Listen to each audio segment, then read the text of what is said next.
ओम शांति। 13 अगस्त 2024।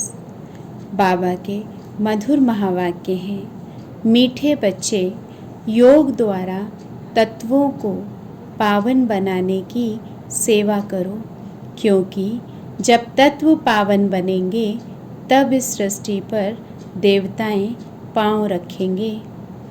प्रश्न है, तुम्हारी नई राजधानी में किसी भी प्रकार की अशांति नहीं हो सकती है, क्यों? उत्तर है, पहले पॉइंट, क्योंकि वह राजाई तुम्हें बाप द्वारा वर्षे में मिली हुई है।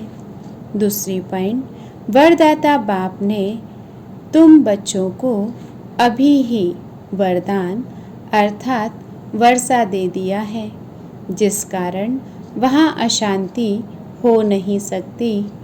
तुम बाप का बनते हो तो सारा वर्षा ले लेते हो। ओम शांति। बच्चे तो जानते हैं, जिसके हम बच्चे हैं उनको सच्चा साहिब भी कहते हैं, इसलिए आजकल तुम बच्चों को साहिबजादे भी कहते हैं। सच के ऊपर भी एक पौड़ी है, सच खाना सच पहनना। भले ये मनुष्यों की बनाई हुई है, परंतु ये बाप बैठ समझाते हैं। बच्चे जानते हैं ऊंचे ते ऊंचा बाप ही है, जिसकी बहुत महिमा है, जिसको रचयिता भी कहते हैं। पहले पहले है बच्चों की रचना। बाप के बच्चे हैं ना, सब आत्माएं बाप के साथ रहती हैं। उनको कहा जाता है बाप का घर, स्वीट होम। ये कोई होम नहीं, बच्चों को मालूम है वह हमारा स्वीटेस्ट बाप है। स्वीट होम है शांति धाम। फिर सतयुग भी स्वीट होम है, क्योंकि वहाँ हर घर में शांति रहती है। यहाँ घर में लौकिक माँ बाप के पास भी अशांति है तो दुनिया में भी अशांति है। वहाँ तो घर में भी शांति तो सारी दुनिया में भी शांति रहती है। सतयुग को नई छोटी दुनिया कहेंगे। ये पुरानी दुनिया कितनी बड़ी है। सतयुग में सुख शांति है, कोई हंगामे की बात नहीं, क्योंकि बेहद के बाप से शांति का वर्षा मिला हुआ है। गुरु गोसाई आशीर्वाद देते हैं, पुत्रवान भव, आयुष्मान भव। ये कोई नई आशीर्वाद नहीं देते हैं, बाप से तो ऑटोमेटिकली वर्षा मिलता है। अब बाप ने तुम बच्चों को स्मृति दिलाई है, जिस पारलौकिक बाप को भक्ति मार्ग में सभी धर्म वाले याद करते हैं जब दुख की दुनिया होती है। ये है ही पतित पुरानी दुनिया। नई दुनिया में सुख होता है, अशांति का नाम नहीं। अभी तुम बच्चों को तो पवित्र गुणवान बनना है, नहीं तो बहुत सजाएं खानी पड़ेंगी। बाप के साथ साथ धर्मराज भी है, हिसाब किताब चुकतू कराने वाला। ट्रिब्यूनल बैठती है ना, पापों की सजाएं तो जरूर मिलनी है। जो अच्छी रीति मेहनत करते हैं वह थोड़े ही सजाएं खाएंगे। पाप की सजा मिलती है, जिसको कर्म भोग कहा जाता है। ये तो रावण का पराया राज्य है, इसमें अपार दुख है। राम राज्य में अपार सुख होते हैं। तुम समझाते हो बहुतों को, फिर कोई झट समझ जाते हैं और कोई देर से समझते हैं। कम समझते हैं तो समझो इसने भक्ति देरी से की है। जिसने शुरू से भक्ति की है वह ज्ञान को भी जल्दी समझ लेंगे, क्योंकि उनको आगे नंबर में जाना है। तुम जानते हो हम आत्माएं स्वीट होम से यहाँ आई हैं। साइलेंस मूवी टॉकी है ना, बच्चे ध्यान में जाते हैं तो सुनाते हैं कि वहाँ मूवी चलती है। उनका कोई ज्ञान मार्ग से ताल्लुक नहीं। मुख्य बात है अपने को आत्मा समझ बाप को याद करो, बस और कोई बात नहीं। बाप निराकार, बच्चे भी यानी आत्मा भी इस शरीर में निराकार हैं और कोई बात ही नहीं उठती। आत्मा का लव तो एक परमपिता परमात्मा के साथ ही है। शरीर तो सब पतित हैं, तो पतित शरीर से लव हो ना सके। आत्मा भल पावन बन जाती है, परंतु शरीर तो पतित है। पतित दुनिया में शरीर पावन बनता ही नहीं। आत्मा को तो पावन यहाँ बनना है, तब इन पुराने शरीरों का विनाश होगा। आत्मा तो अविनाशी है। आत्मा का काम है बेहद के बाप को याद कर पावन बनना। आत्मा पवित्र है तो शरीर भी पवित्र चाहिए, वह मिलेगा नई दुनिया में। आत्मा भल पावन बन जाए। आत्मा को एक परमपिता परमात्मा के साथ ही योग लगाना है। बस इस पतित शरीर को तो टच भी नहीं करना है। ये आत्माओं से बाप बात करते हैं, समझने की बातें हैं ना। सतयुग से लेकर कलयुग तक शरीरों के साथ लटके हो। भल वहाँ आत्मा और शरीर दोनों पवित्र हैं, वहाँ विकार में जाते नहीं, जिससे शरीर या आत्मा विकारी बने। बल्लभाचारी भी होते हैं, टच करने नहीं देते। तुम जानते हो उन्हों की आत्मा कोई निर्विकारी पवित्र नहीं होती। वह एक बल्लभाचारी पंथ है जो अपने को ऊंच कुल वाले समझते हैं, शरीर को भी टच करने नहीं देते हैं। ये नहीं समझते कि हम विकारी अपवित्र हैं। शरीर तो भ्रष्टाचार से पैदा हुआ है। ये बातें बाप आकर समझाते हैं। आत्मा पावन बनती जाती है तो फिर शरीर भी बदली करना पड़े। पावन शरीर तो तब बने जब 5 तत्व भी पावन बन जाएं। सतयुग में तत्व भी पवित्र होते हैं, जब शरीर भी पवित्र बनते हैं। देवताएं पतित शरीर में पतित धरनी पर पैर नहीं रखते हैं। उनकी आत्मा और शरीर दोनों पवित्र पावन होते हैं, इसलिए वह सतयुग में ही पैर धरते हैं। ये है पतित दुनिया। आत्मा पारलौकिक बाप परमात्मा को याद करती है। एक है शारीरिक बाप, एक है अशरीरी बाप। अशरीरी बाप को याद करते हैं क्योंकि उनसे ऐसा सुख का वर्षा जरूर मिला है, तो याद करने बिगर रह नहीं सकते।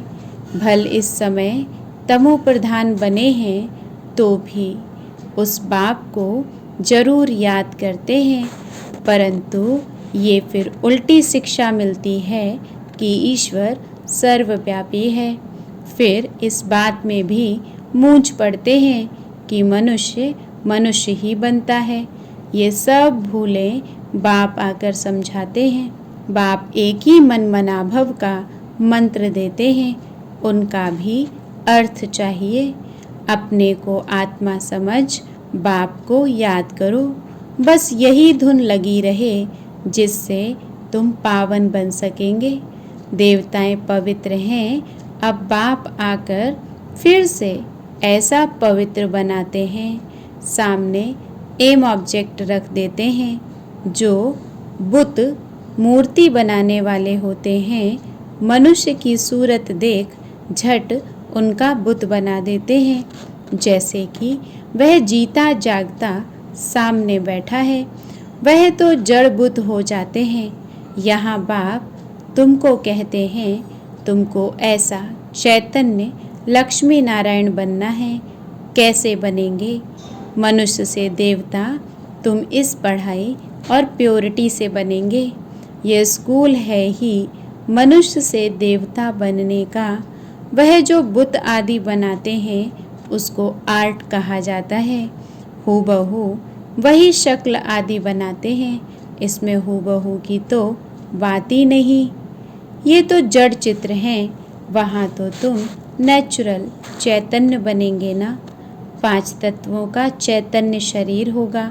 ये तो जड़ चित्र मनुष्यों का बनाया हुआ है, हूबहू तो हो ना सके, क्योंकि देवताओं का फोटो तो निकल ना सके। ध्यान में भल साक्षात्कार करते हैं, परंतु फोटो निकल ना सके। कहेंगे हमने ऐसा दीदार किया, चित्र तो ना खुद ना कोई और बना सके।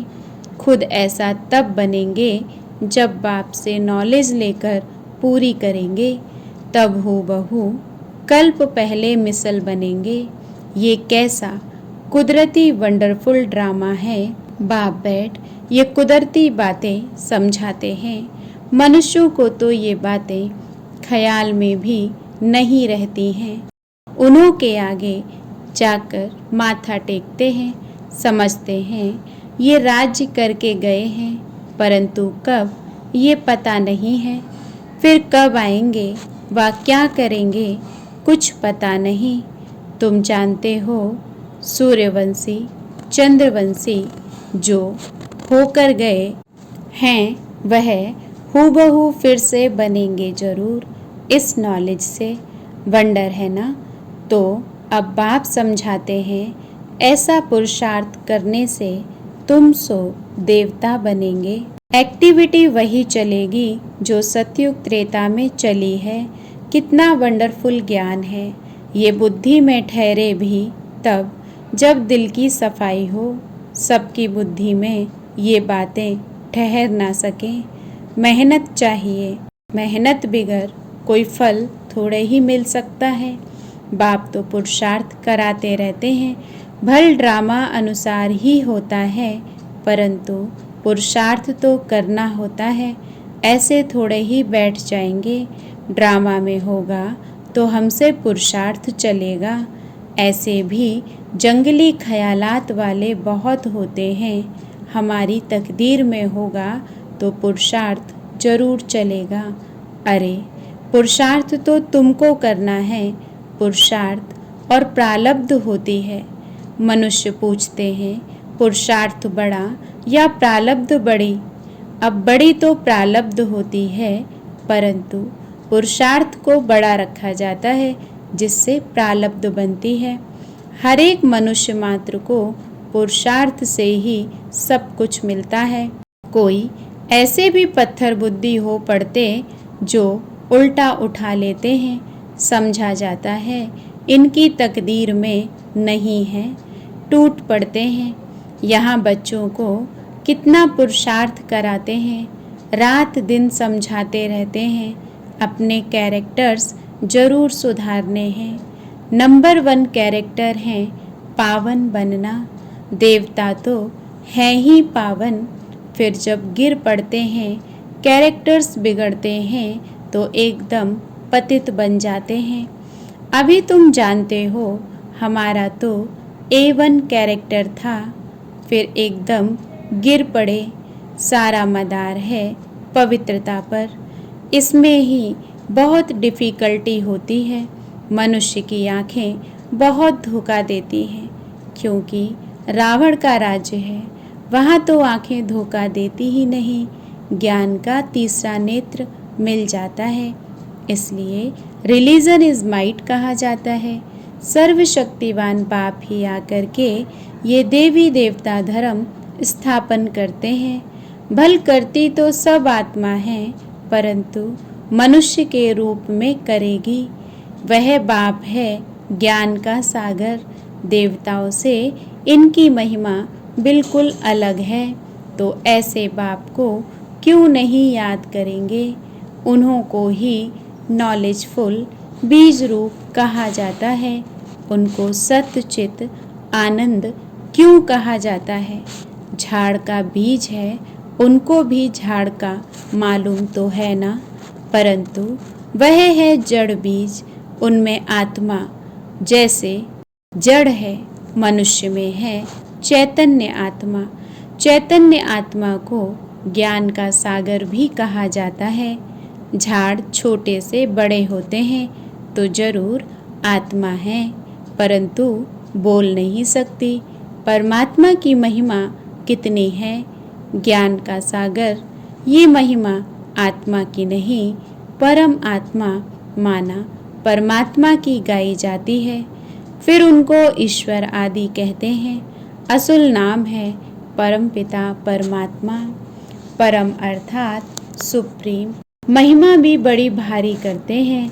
अभी दिन प्रतिदिन महिमा भी कम होती है, क्योंकि पहले बुद्धि सतो थी, फिर रजो तमो प्रधान बन जाती है। ये सब बातें बाप आकर समझाते हैं। मैं हर 5000 वर्ष बाद आकर पुरानी दुनिया को नई बनाता हूँ। गायन भी है ना, सतयुग आदि है भी सत, होशी भी सत। कोई पौड़ी अच्छी बनाई हुई है, क्योंकि वह तो फिर भी इतने पतित नहीं है। पीछे आने वाले इतने पतित नहीं होते। भारतवासी ही बहुत सतो प्रधान थे, फिर वही बहुत जन्मों के अंत में तमो प्रधान बने हैं। और धर्म स्थापकों के लिए ऐसे नहीं कहेंगे। वह ना इतना सतो प्रधान बनते, ना इतना तमो प्रधान बनना है। ना बहुत सुख देखा है, ना बहुत दुख देखेंगे। सबसे जास्ती तमो प्रधान बुद्धि किसकी बनी है? जो पहले पहले देवता थे, वही सब धर्मों से जास्ती गिरे हैं। भल भारत की महिमा करते हैं, क्योंकि बहुत पुराना है। विचार किया जाए तो इस समय भारत बहुत गिरा हुआ है। उत्थान और पतन भारत का ही है, अर्थात देवी देवताओं का है। ये बुद्धि से काम लेना है। हमने सुख भी बहुत देखे हैं। जब सतो प्रधान थे, फिर दुख भी बहुत देखे हैं, क्योंकि तमो प्रधान है। मुख्य है ही 4 धर्म, डीटिज्म, इस्लामिज्म, बुद्धिज्म और क्रिश्चियनिज्म। बाकी इनसे वृद्धि होती गई है। इन भारतवासियों को तो पता ही नहीं पड़ता कि हम किस धर्म के हैं। धर्म का मालूम ना होने कारण धर्म ही छोड़ देते हैं। वास्तव में सबसे मुख्य धर्म है ये, परंतु अपने धर्म को भूल गए हैं। जो समझू सयाने हैं, वह समझते हैं इन्हों का अपने धर्म में ईमान विश्वास नहीं है। नहीं तो भारत क्या था, अभी क्या बना है। बाप बैठ समझाते हैं, बच्चे तुम क्या थे। सारी हिस्ट्री बैठ समझाते हैं। तुम देवता थे, आधा कल्प राज्य किया, फिर आधा कल्प के बाद रावण राज्य में तुम धर्म भ्रष्ट कर्म भ्रष्ट बन गए। अभी फिर तुम दैवी संप्रदाय के बन रहे हो। भगवानुवाच, बाप कल्प कल्प तुम बच्चों को ही समझाकर ईश्वरीय संप्रदाय बनाते हैं। अच्छा, मीठे मीठे सिखी लदे बच्चों प्रति माता पिता बाप दादा का याद प्यार और गुड मॉर्निंग। रूहानी बाप की रूहानी बच्चों को नमस्ते। हम रूहानी बच्चों की रूहानी बाप दादा को याद प्यार गुड मॉर्निंग नमस्ते। धारणा के लिए मुख्य सार है। पहली पॉइंट, अपने दिल की सफाई से बाप के वंडरफुल ज्ञान को जीवन में धारण करना है। पुरुषार्थ से ऊंच प्रालब्ध बनानी है। ड्रामा कहकर ठहर नहीं जाना है। दूसरी पॉइंट है, रावण राज्य में क्रिमिनल आँखों के धोखे से बचने के लिए ज्ञान के तीसरे नेत्र से देखने का अभ्यास करना है। पवित्रता जो नंबर 1 कैरेक्टर है, उसे ही धारण करना है। वरदान है, ब्राह्मण जन्म की जन्म पत्री को जान, सदा खुशी में रहने वाले श्रेष्ठ भाग्यवान भव। ब्राह्मण जन्म की जन्म पत्री को जान, सदा खुशी में रहने वाले श्रेष्ठ भाग्यवान भव। ब्राह्मण जीवन नया जीवन है। ब्राह्मण आदि में देवी देवता हैं और अभी बीके हैं। ब्राह्मणों की जन्म पत्री में तीनों ही काल अच्छे से अच्छा है। जो हुआ वह भी अच्छा, और जो हो रहा है वो और भी अच्छा, और जो होने वाला है वह बहुत बहुत अच्छा। ब्राह्मण जीवन की जन्म पत्री सदा ही अच्छी है, गारंटी है। तो सदा इसी खुशी में रहो कि स्वयं भाग्य विधाता बाप ने भाग्य की श्रेष्ठ रेखा खींच दी, अपना बना लिया। स्लोगन है, एकरस स्थिति का अनुभव करना है तो एक बाप से सर्व संबंधों का रस लो। एकरस स्थिति का अनुभव करना है तो एक बाप से सर्व संबंधों का रस लो। ओम शांति।